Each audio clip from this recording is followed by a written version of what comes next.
Honor, the defense will be calling only one witness today, apart from the accused herself.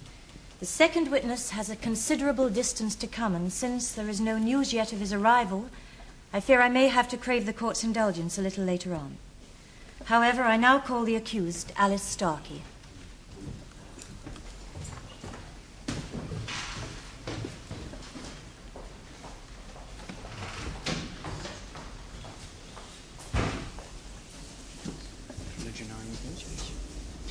Bible in your right hand and read the words on the card. I swear by Almighty God that the evidence I shall give shall be the truth, the whole truth, and nothing but the truth. Your name is Alice Starkey of 3 Kellyday Gardens, Barnesborough, and you're a painter by profession. And on the 20th of March last, you sold a painting that you attributed to Benedetto Trovato to Walter Lander for the sum of £20,000. Is all this correct? It is. How did you describe the painting to him? I said it was a Bacchus by Trovato. Do you see that painting in court today? It's the one over there marked Exhibit 1. Now, it has been testified that this painting is of modern origin and is therefore a forgery. Yes. Were you aware of this fact at the time of the sale to Mr. Lander? No, on the contrary. How did you come about this picture, Mrs. Starkey? In May of last year, I set off on a trip to Italy. I wanted to do some painting as well as tripping around, but I didn't have much money. I had to cut costs. Art materials are very expensive these days. So in Venice, I bought up a job lot of canvases being chucked out of an old church. I intended to reuse the backs. Then I became aware of this one painting which looked, well, different from all the others, a genuine survival from an earlier period. It was signed Benedetto Trovato. And what did you do? Oh, well, nothing just then. I decided the best course to take would be to get the canvas home and think things over a bit. I did that, conducted some research, and then came to the conclusion that the painting was indeed a Trovato. This was in spite of the fact that you knew a Trovato Bacchus was hanging in the collection of the Duke de Severan? Oh, well, yes, I'd seen that there all right, but that didn't strike me as significant. Artists often treat the same theme more than once. There could have been 2 Bacchus paintings. So once you'd made up your mind that the picture was a classic work, what did you decide to do with it? Sell it. Why was that? I'm a painter, not a collector. Collectors are rich people. I need money to get on with the art. They spend it to finance what people like me do. It's the balance of nature or something. I didn't see why I shouldn't cash in on my find. Old Ben wouldn't have minded. Old Ben? Benedetto Trovato, he would have approved. Who then did you approach to sell the picture? Well, no one immediately. I decided it would be better to wait until I met up with someone who'd be prepared to take the painting privately. There are such people, and they're invariably loaded. Why were you so averse to going to dealers, Miss Starkey? I simply thought it would be better to operate on the quiet. I thought there'd be tax to pay on the painting. Did you set the figure of £20,000 that Mr. Lander eventually paid for the picture, or did he suggest it? Oh, I didn't haggle, if that's what you mean. I simply said I wanted something near the going price. I believe at £20,000 Mr. Lander thought he was winning. Miss Starkey, during the grape harvest of 2 seasons ago, why did you take casual work on the Duke de Severan's estates? To get a good look at the old boy's art collection. That was your exact reason? Sure, why not? Grasping old devil, sitting on all those paintings as though they were nickel shares or premium bonds. I described myself as a school teacher so that nobody would get suspicious, and armed myself with a camera to take a record of my trip like any determined tourist. Couldn't your attitude be described as a little anarchistic? I hope so. The Duke's, after all, a little fascist. You can't own great art, you know. Money gives you the safekeeping of it for a little while, but that's all. Imagine how you'd feel if someone bought up the Sistine Chapel and made it into a private salon. People who think that sort of thing is possible deserve only contempt from the rest of the world. Defiance. Miss Starkey, would you regard yourself as a successful painter? No, I would not. My sales down the years have been modest, to say the least. As a good painter, then? Well, that's for others to say, isn't it? Well, it would seem that others have already said it, I'm afraid. You've never, in fact, attracted critical favour, have you? Neither did Gauguin in his time, or Cézanne. The same faults, or supposed faults, are complained of time and time again in relation to your painting. Now, would you tell the court what those faults are? The critics say my basic technique isn't up to much. They talk of an absence of line. They're fools, of course, but they criticize my draftsmanship. Your draftsmanship?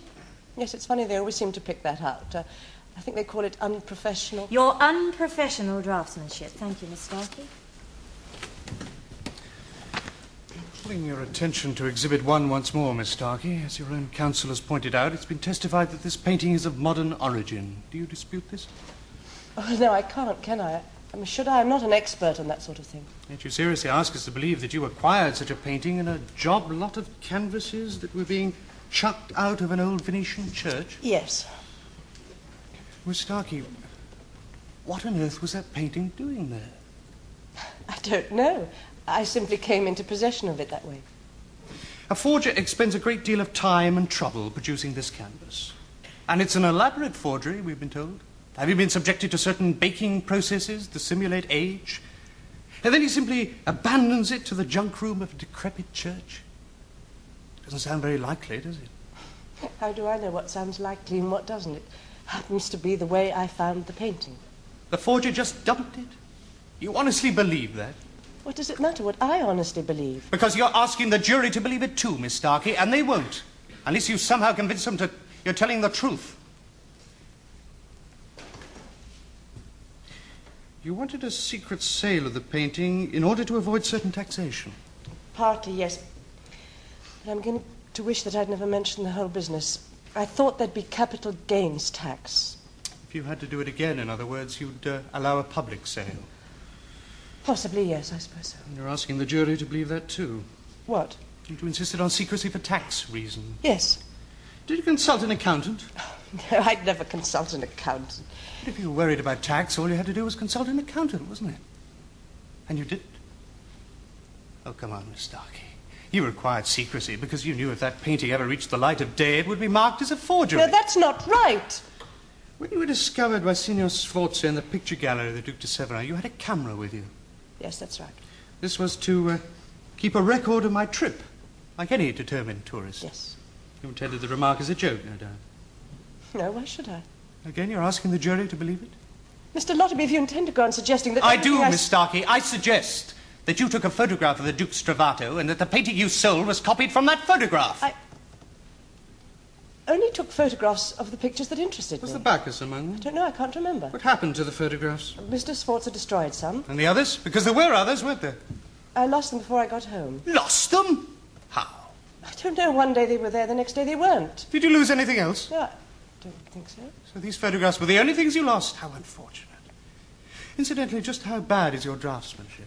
Draftsmanship? We've heard evil things about it, but you've eked out some sort of a living out of painting down the years, haven't you? Not without outside jobs. Your work is below standard, then? No. Regard yourself as a professional draftsman? Well, don't you? yes. And you are, aren't you? Because it was you, Miss Starkey, using the photographs you say you lost, who forged that painting. No, it was not. I found it in Venice, as I've already told you. Thank you, Miss Starkey. You will return to the dock.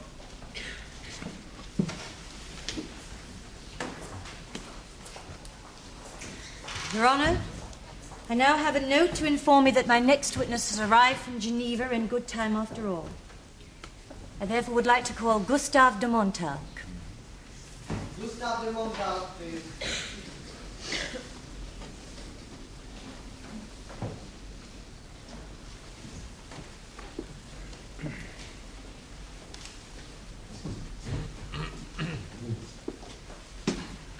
Religion, are you, please? Roman Catholic.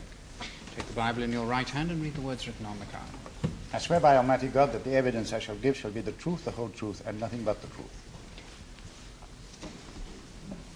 Are you Gustave de Montague of 8 Boulevard Ponty, Geneva? Well, of course I am. What are your academic qualifications as an art dealer and expert? Well, I happen to have a list here. I'm a graduate of and special lecturer in fine arts at Geneva University, curator of the 27e Institute, the Beaux-Arts, visiting lecturer to the Amsterdam Academy of Renaissance Paintings, I received the Carlos Medici Medal Thank from you, Florence Mr. de University. Montalk. You need not go on. I'm sure the jury are now sufficiently informed of your qualifications. Mr. de Montauk, let me thank you first for having made the arduous journey to get here. I'm sure we're all deeply grateful. Nonsense, dear young lady. Who could resist so delightful an invitation, or so delicious a case at law? Now, Mr. de Montauk, you will observe 2 paintings in court today, marked respectably Exhibit 1 and Exhibit 2. Yes. Could you please inspect these paintings and give us your comments on them? We're interested in anything you can tell us about age, authenticity, and so on. I understand.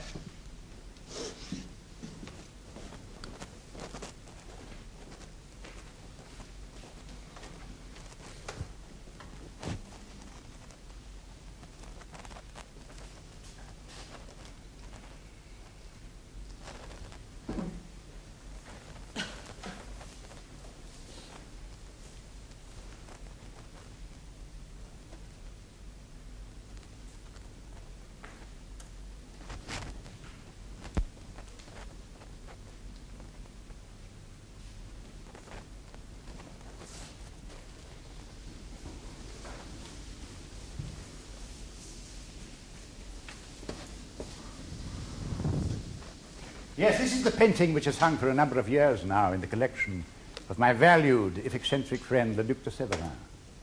I have some papers relating to this painting which might be of interest to this court.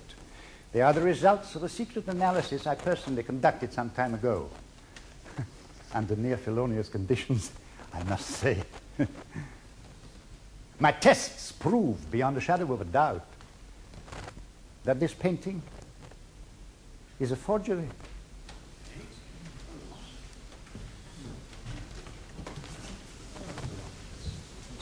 But I always knew that somewhere there was an original, and that someday it would come to light. Obviously, I had no reason to talk about it before. And now, at last, here it is. Unmistakable. The true Bacchus of Benedetto, Trovato.